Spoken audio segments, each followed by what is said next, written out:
Ne vis pas ta vie au brouillon. Que quelqu'un écrive cela. Ne vis pas ta vie au brouillon. Bien-aimé, écoute-moi bien. Personne ne va revenir sur la terre pour refaire son histoire. Chacun de nous va marquer un temps, celui que Dieu veut sur la terre. Et il va repartir. Donc, il n'y aura pas, je me suis trompé, laisse-moi revenir. Demandez au riche qui s'est retrouvé avec Lazare. Il a dit à Dieu, laisse-moi revenir, je vais prévenir mes parents. Dieu dit non, tu as eu la parole de Dieu. Tu as eu la loi, tu as eu les prophètes. Tu as eu le Seigneur, moi j'ajoute. Mais tu n'as rien changé à ta vie. Tu n'as pas saisi les moments importants de ta vie. Tu n'as pas su donner de la saveur à ta vie. Tu ne peux plus répartir. Écris-moi ça. Ma vie ne devra pas être écrite au brouillon. Il n'y a pas de brouillon. C'est la copie authentique et réelle. Il n'y en a qu'une seule de vie. C'est pourquoi si tu veux l'écrire, écris-la bien.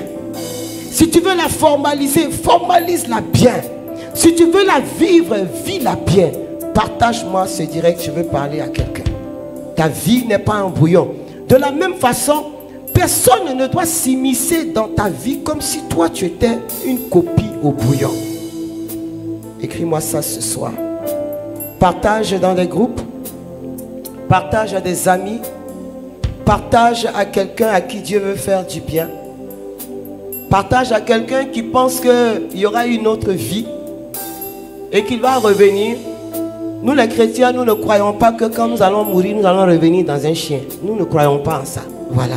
Nous croyons que quand nous allons mourir, nous allons rentrer dans une vie plus belle et plus abondante si nous avons vécu une vie authentique avec le Seigneur.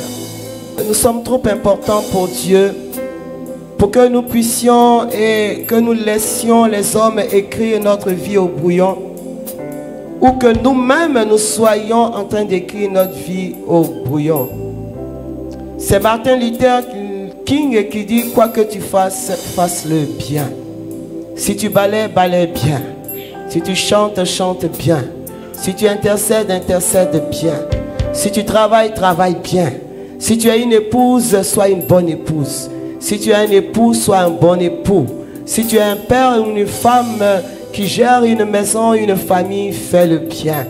Si tu es un berger, fais-le bien. Tu es une brebis, fais-le bien. Quoi que tu fasses, fais-le bien. Parce que Dieu lui-même, quand il crée et il bâtit le monde, la Bible dit que tout ce qu'il a fait, Dieu a vu que cela était bon. Et il termine en disant, cela était même très bon. Bien-aimé, cette air que je respire, c'est la présence de Dieu.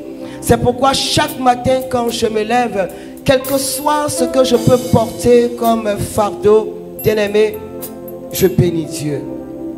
Parce que pour moi, c'est une autre opportunité que Dieu me donne pour régler aujourd'hui ce que je n'ai pas pu régler hier. C'est une autre opportunité que Dieu me donne pour réaliser ce que je n'ai pas pu réaliser hier. C'est une autre opportunité que Dieu me donne pour expérimenter à nouveau la joie, la paix, l'amour, l'espérance.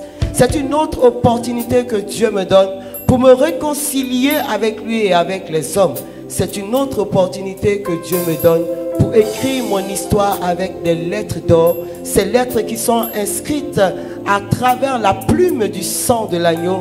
Dieu est pour moi non seulement une chance, mais un privilège et un avantage. C'est pourquoi je voudrais que tu saches que ta seule présence appelle Dieu à remplir l'atmosphère où tu es. Je te dis la vérité, c'est une certitude. Même s'il n'y avait que toi seul sur la terre, Jésus-Christ serait venu et il serait mort pour toi. Parce que ta vie à toi seul compte, bien-aimé. Ta vie à toi seul compte. Ta vie est d'une importance extraordinaire et capitale. Dieu ne compare même pas ta vie à celle d'un autre ou à celle d'une autre. Parce que ta vie, il a pris un temps pour la bâtir. C'est pourquoi là où Dieu lui-même a pris du temps pour penser dans son esprit ce que tu es, ce que tu vas être, ne l'écris pas au brouillon.